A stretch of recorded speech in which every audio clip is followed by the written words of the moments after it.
வணக்கம் திருத்தணி மக்களே, நான் உங்கள் லோக்கல் டிராவலர். சுமார் 2000 வருடங்களுக்கு முன்பு கார்வேட் நகர ராஜாக்களால் கட்டப்பட்ட இந்த முருகன் கோவிலுக்கு யாரெல்லாம் வந்திருக்கீங்க?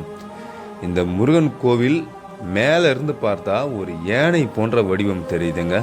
அதுதான் இந்த முருகன் கோவிலோட ஸ்பெஷலு. இந்த முருகன் கோவில் நம்ம திருத்தணியிலிருந்து வெறும் 35 கிலோமீட்டர் தொலைவில் தான் அமைஞ்சிருக்கு. இந்த முருகன் கோவிலை பற்றி உங்களுக்கு தெரிஞ்ச விஷயத்த மறக்காமல் கமெண்டில் சொல்லுங்கள். இந்த மலைக்கு மேலேருந்து பார்க்குற வியூ பாயிண்ட்டு வேறு லெவலில் இருக்குங்க. நீங்களே பாருங்களேன்.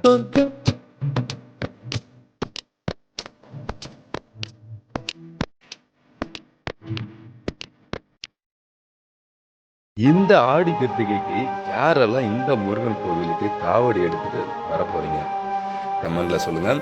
இந்த வீடியோவை உங்கள் ஃப்ரெண்ட்ஸ் அண்ட் ஃபேமிலிக்கு அட்லீஸ்ட் ஒரு 4 பேருக்காச்சும் ஷேர் பண்ணிக்கோங்க. இப்படி ஒரு முருகன் கோவில் இருக்கிறதுன்று சில பேருக்கு தெரிஞ்சாலும் நிறைய பேருக்கு தெரியாமல் இருக்குது. நம்ம பேஜில் வர வீடியோஸ்லாம் உங்களுக்கு பிடிச்சிருந்தா மறக்காமல் ஒரு லைக் பண்ணிவிட்டு இன்ஸ்டாகிராம் பேஜையும் யூடியூப் சேனலையும் ஃபாலோ பண்ணிக்கோங்க.